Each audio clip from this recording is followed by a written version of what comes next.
അവയൊന്നും ഇനിയുമെടുത്ത് ഏറെ ദൂരം നടന്നെത്താനാവില്ലെന്നും നമുക്കറിയാം. ഏകാന്തതയെ പ്രണയിച്ചിരിക്കുമ്പോൾ കുഞ്ഞിളം കാറ്റ് പതിയെ തലോടിയെത്തും. പരിഭവം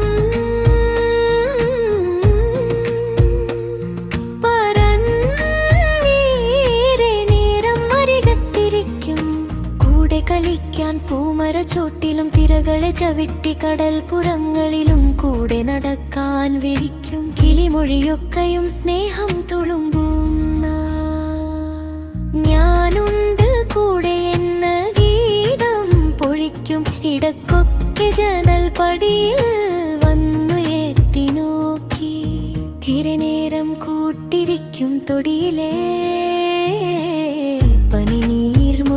വിരിയവേ. പുതുചിരിയോടെന്നെ വിളിച്ചുണർത്തും, പരിമളം കൊണ്ടെന്നെ മൂടും. പിന്നെ പതിയെ ചിരി തൂകി നിൽക്കും. ഇരുൾ മൂടും വരെ ഇതൾ കൊഴിയാതിരിക്കാൻ ധ്യാനനിശ്ചലം നിൽക്കും.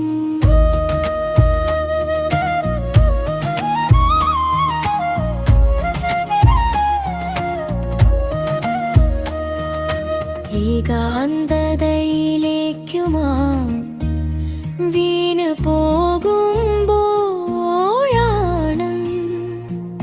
ജീവിതം വീണ്ടും തളിർക്കുന്നത്. പുറത്തെങ്ങോ മേയാൻ വിട്ട ചിന്തകളൊക്കെയും തിരികെ വന്നെൻ്റെ ഉള്ളിൽ നോക്കും.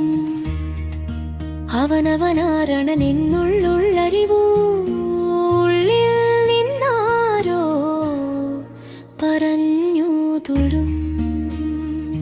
പുറത്താകെ പരന്നൊരു കോകിലുള്ളിൽ ആകെ അകപ്പെട്ടു പോയെന്നോർത്തിരിക്കുമ്പോഴേക്കും മകം പ്രകാശത്തോടൊപ്പം നടക്കാൻ പറയും.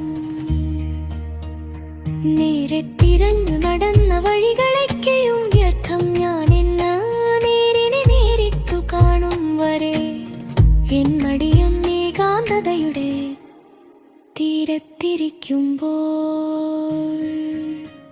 ഇനിയും സൂര്യോദയങ്ങൾക്ക് കാത്തിരിക്കാം.